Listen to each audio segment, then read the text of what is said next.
यादों में अब आंख नहीं भरना, तेरी यादों में अब आंख नहीं भरना।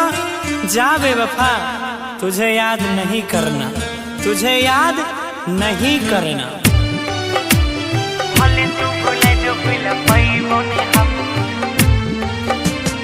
भले तू भूले जो भूल पाइबो ने हम।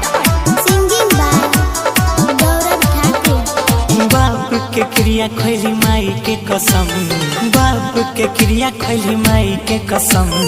भले तू भूले जो भूल पाइबो ने हम, बाप के क्रिया खैली माई के कसम, बाप के क्रिया खैली माई के कसम।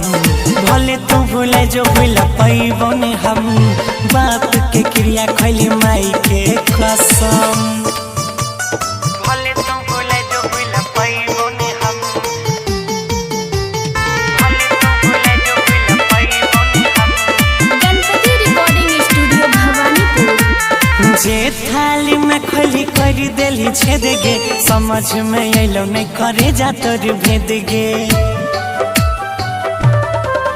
आगे जे थाली में खोली कर देली छेद गे, समझ में अलो नहीं करे जा तोर भेद गे।